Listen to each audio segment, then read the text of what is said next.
வணக்கம் நண்பர்களே. TNPSC group 1லேருந்து குரூப் 2 2A 4 எஸ்ஐபிசி அது இல்லாமல் சென்ட்ரல் போர்டு எக்ஸாமுக்கு எல்லா தேர்வுக்கும் நம்ம இந்த கொஷினை வந்து ஏற்ற மாதிரி ரெடி பண்ணியிருக்கோம். இது சயின்ஸில் ரொம்ப முக்கியமான கொஷின். இதெல்லாம் வந்து தேர்வில் அவாய்ட் பண்ண முடியாத கொஷின். அதுதான் இன்றைக்கி நம்ம பார்க்க போகிறோம். முதல் கொஷின் பார்க்கலாம். கிளைகாலிசிஸ் நடைபெறும் இடம் எதுன்னு கேட்டிருக்காங்க. சைட்டோபிளாசம். சரிங்களா? சைட்டோபிளாசம், மைட்டோகாண்ட்ரியா நமக்கு என்ன தெரியும், அது செல்லின் ஆற்றல் மையம். பிளாஸ்மா படலம்ன்றது செல்ஸோருக்கு அடுத்த நிலையில் காணப்படக்கூடியது. நியூக்ளியஸ்ன்றது சென்ட்ரலில் இருக்கக்கூடியது, உட்கரு. அடுத்தது செல்லின் ஏடிபி உற்பத்தி தொழிற்சாலை எதுன்னு கேட்குறாங்க. ஏடிபி உற்பத்தி தொழிற்சாலைலாம் தெரியும். இதுதான் வந்து ஆற்றல். அதுதான் வந்து மைட்டோகாண்ட்ரியா. ரிபோசோம் நமக்கு தெரியும், இது வந்து புரதச்சேர்க்கையில் ஏற்படுகிறது. எண்டோபிளாச வலை பார்த்திங்கன்னா இது வந்து ஒரு சொரசொரப்பான எண்டோபிளாச வலை, வழவழப்பான எண்டோபிளாச வலைன்னு இரண்டு வகைப்படும். இதுவும் பார்த்திங்கன்னா நமக்கு புரதச்சேர்க்கையில் ஒரு முக்கிய பங்கு வகிக்கிறது. லைசோசோம் நமக்கு தெரியும், செல்லின் தற்கொலை பைகள். அடுத்து நம்ம பார்க்கலாம். எந்த ஹார்மோன்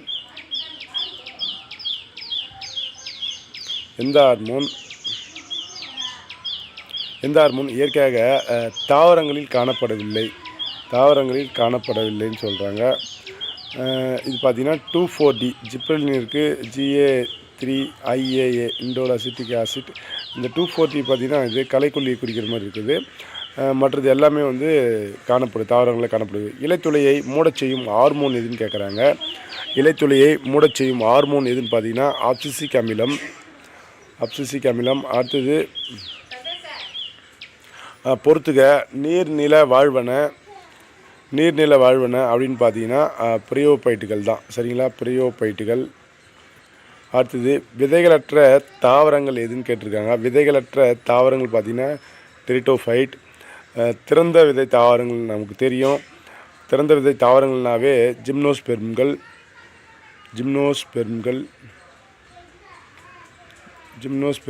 அடுத்தது மூடிய விதை தாவரங்கள் ஆஞ்சியோஸ்பெர்ம்கள். சரிங்களா? இது ரொம்ப முக்கியம்.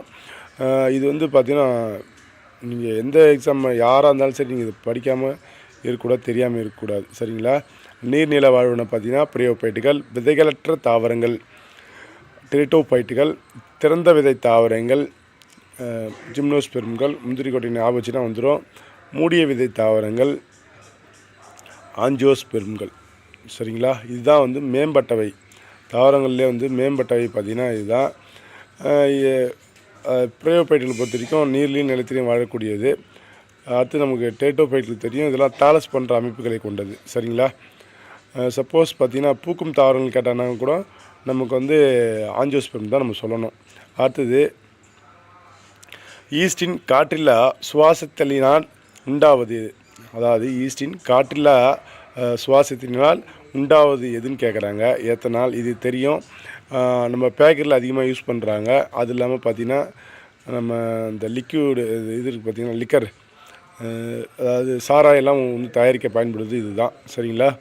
அடுத்தது சூழினை நோக்கி மகரந்த குழலின் வளர்ச்சி என்பது டேஷ் இயக்கமாகும். அதாவது சூழினை நோக்கி மகரந்த குழலின் வளர்ச்சி என்பது டேஷ் இயக்கமாகும். இது பார்த்திங்கன்னா வேதி திசைச்சார்பு அப்படின்னு நம்ம ஈஸியாக அதை புரிஞ்சிக்கலாம். ஒரு சிம்பிளாக ஒன்று சொல்கிறேன், கேட்டுங்க. அதாவது இதுக்கான எடுத்துக்காட்டு நான் சொல்கிறேன். இது வந்து சூழ், இது மகரந்த துகள் வச்சிங்களேன். இது பார்த்திங்கன்னா இது வந்து ஒரு கெமிக்கல் ரியாக்ஷன் சொல்லுவாங்க. இதுலேருந்து ஒரு அமிலம் ஏதோ ஒன்று சுரக்குதுன்னு வச்சிங்களேன். ஏதோ ஒன்று ஒரு வாசனை திரவியம், இதுலேருந்து ஒரு வாசனை திரவியம் இருக்கும். இது ரெண்டும் என்ன பண்ணுன்னா மெர்ஜ் ஆகிறதுக்கு ஒன்று நோக்கி இழுக்கும். இதுதான் வந்து வேதி திசை சார்பு இயக்கம். இப்போ உதாரணத்துக்கு ஒரு சென்ட்டு வாசனை வச்சிங்களேன். இந்த சென்ட்டு வாசனை, இது ஒரு சென்ட்டு, இது ஒரு வாசனை தெரியும். ரெண்டும் சேர்ந்து என்ன பண்ணும், ஒன்றை நோக்கி இழுக்கும். சரிங்களா? அடுத்து பாருங்கள், ஒளி திசை சார்பு. ஒன்றும் இல்லை, சூரியகாந்தி வந்து சூரியன் நோக்கி இருக்கிறது. நீர் திசை சார்புன்றது வேர் வந்து இருக்குல்ல, வேர் தாவரத்தில் இருக்கிற வேர் வந்து பூமியை நோக்கி அடியில் இருக்குது பார்த்திங்களா, அதுதான் வந்து நீர் திசை சார்பு. ஈர்ப்பு திசை சார்புனா ஒன்று இருக்குது தான். இது சாதாரண ஒரு விளக்கம். அடுத்து பாருங்கள், பொறுத்துக்க. சக்கர், ஸ்டோலன், ஓடு தண்டு, குட்டையான தண்டு. இப்போ சக்கர் அப்படின்னா கிரைசாந்திமம். இதுக்கு இன்னொரு பேர் இருக்குது, அதாவது தரைகீழ் ஓடுதண்டு. தரைகீழ் ஓடுதண்டுனா தண்டு போகும், பூமிக்கு மேலே போகும், திடீர்னு பார்த்தா மண்ணுக்குள்ளே போயிட்டு உள்ளே புதஞ்சி அங்கேருந்து வேறு உருவாகி புதிய தாவர உருவாகும். சரிங்களா? இதான் வந்து தரைகீழ் ஓடுதண்டு அல்லது சக்கர். இந்த ஸ்டோலன் அப்படின்னு பார்த்தீங்கன்னா காட்டு ஸ்ட்ராபெரி. காட்டு ஸ்ட்ராபெரிக்கு அதோட தண்டு எப்படின்னு பார்த்தீங்கன்னா ஒரு ஆர்ச்சி மாதிரி ஞாபகம் வச்சுங்க, அப்படியே வளைஞ்சி போயிட்டு அப்படியே புதிய தாவரம் உருவாகும். சரிங்களா? அதாவது அதோடைய கிளையிலேருந்து ஒரு புதிய தாவரம் உருவாகும்.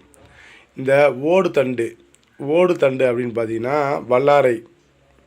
ஓடு தண்டுனா வல்லாரை, இல்லைன்னா அப்படி சுற்றி விடுறேன். ஓடு தண்டுனா வல்லாரை. இந்த வல்லாரை தாவரத்தை நீங்கள் பார்த்தீங்கன்னாவே தெரியும், அதோடைய நலிந்த கிளையிலேருந்து ஒரு புதிய தாவரங்கள் உருவாகும். இதுவுமே பார்த்தீங்கன்னா நிறைய கிடைமட்டமாக போகும், அதுலேருந்து ஒரு அதோடைய நலிந்த கிளையிலேருந்து ஒரு புதிய தாவரம் உருவாகும். குட்டையான தண்டு ஈஸியாக ஞாபகம் வச்சுக்கலாம். இதுக்கு வெங்காய தாமரை அதோடைய தண்டு அமைப்பு நமக்கு தெரியும். தண்ணியில் மிதக்கிறதுக்காக அதுக்கு தகுந்த மாதிரி அது என்ன பண்ணுன்னா அது அடாப்டேஷன் பெற்று இருக்கும். சரிங்களா?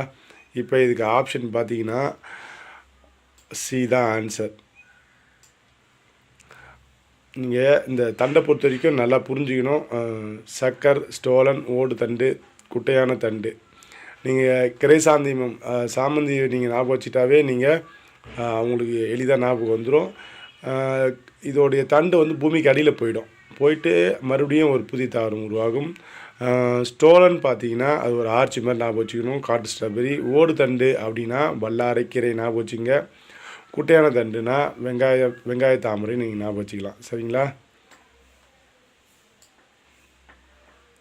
அடுத்தது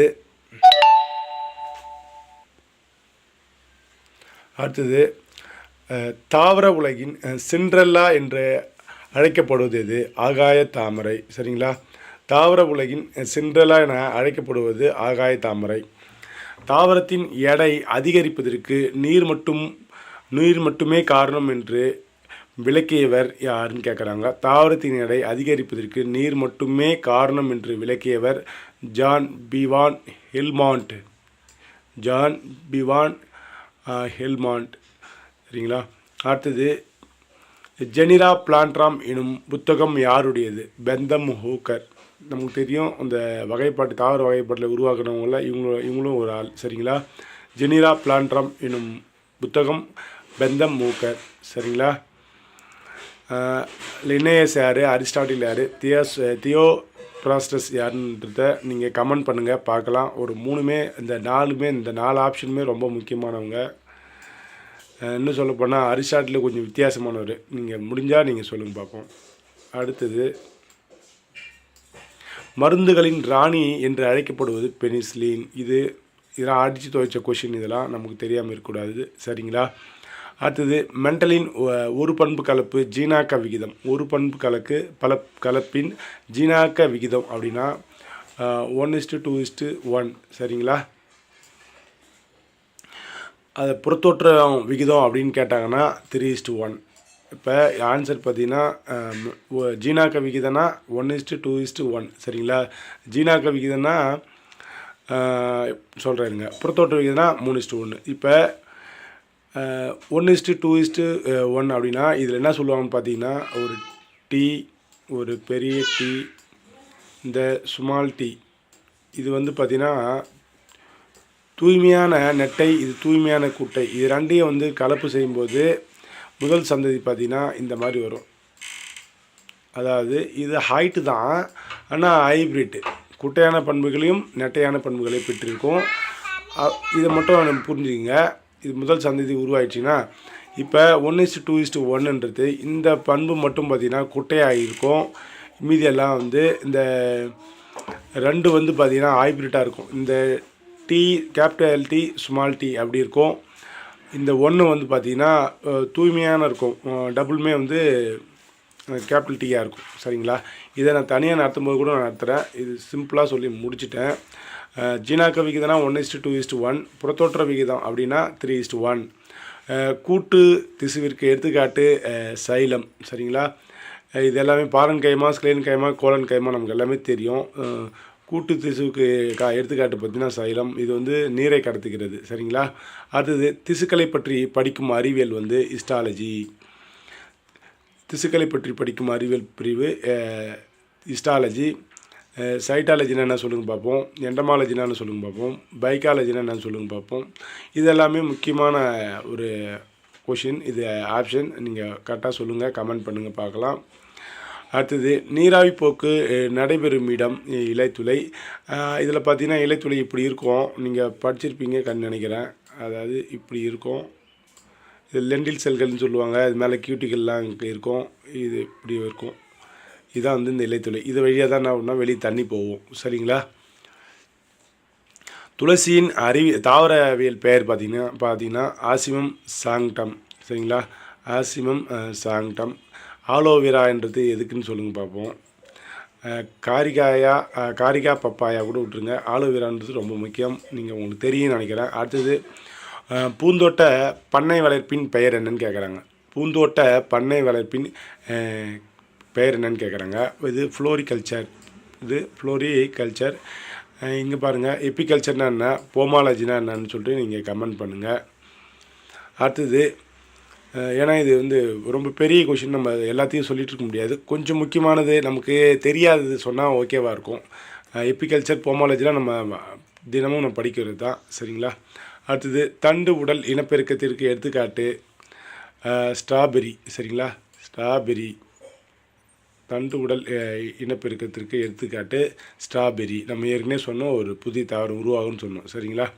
அடுத்தது பொறுத்துக்க பாருங்கள்.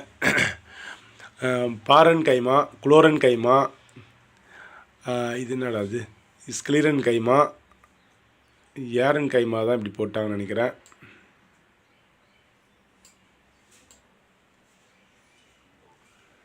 ஏரன் கைமா. ஓகேங்களா?